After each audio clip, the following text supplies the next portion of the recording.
आप लोगों के सम्मुख पेश कर रहा हूँ। दिनांक 19/8/2025 सत्र का प्रारंभ प्रार्थना सभा से हुआ।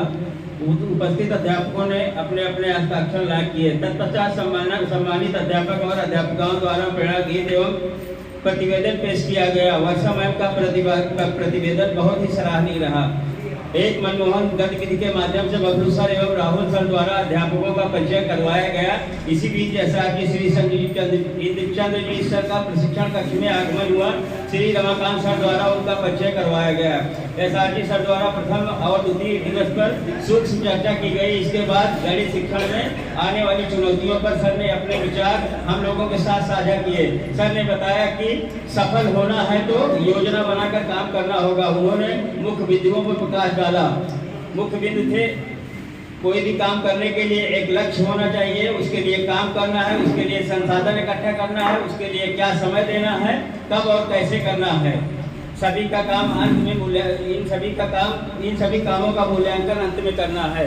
निपुण और NCERT 2022 पर चर्चा हुई। गैर मानक और अमानक शब्दों को स्पष्ट किया गया। सर द्वारा निपुण लक्ष्य के संशोधन पर भी प्रकाश डाला गया। कक्षा 1, 2 और 3 की दक्षताओं पर भी प्रकाश डाला गया। अब गणित प्रशिक्षण की बागडोर श्री राहुल सर के हाथों में आई। सर ने प्रशिक्षण का प्रारंभ एक गणितीय कविता से की। राहुल सर द्वारा पंचकोश विकास मॉडल को बताया गया और समझाया गया। पंचकोश इस प्रकार हैं: अन्नमय कोश, प्राणमय कोश, मनोमय कोश, विज्ञानमय कोश, आनंदमय कोश। कक्षा शिक्षण में पंचादि के 5 चरणों पर बृहद चर्चा हुई। पंचादि के 5 चरण इस प्रकार हैं: परिचय, बोध, अभ्यास, प्रयोग, प्रसार।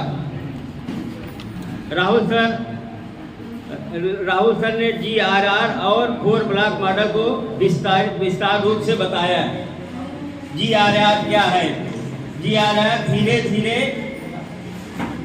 धीरे छोड़ना उत्तरदायित्व को, मतलब ग्रेजुअली रिलीज रिस्पॉन्सिबिलिटी।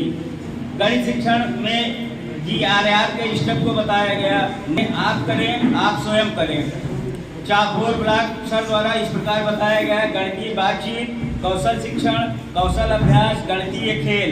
सर ने बड़े अच्छे ढंग से गणितीय शिक्षण के तीनों कालांश, शिक्षण योजना, अभ्यास कार्यपत्रक, गणित खेल को पंचायत GRR 4 ब्लॉक मॉडल से जोड़कर बताया कि सभी का संबंध आपस में जुड़ा है। सर ने प्रक्रियात्मक प्रवाह क्या, क्यों, कैसे को भी स्पष्ट किया। प्रक्रियात्मक प्रवाह के घटकों पर भी सर ने चर्चा की। ये घटक हैं सटीकता, लक्ष्यता और लचीलापन। स्थानीय मान में आने वाली कठिनाइयों पर भी प्रकाश डाला गया। उदाहरण के माध्यम से शून्य की अवधारणा पर भी चर्चा हुई और बताया गया कि शून्य कब होता है। सर ने जोड़ और घटाने में भी आने वाली चुनौतियों पर भी समझाया। इसी के साथ तृतीय दिवस का सत्र समापन हुआ।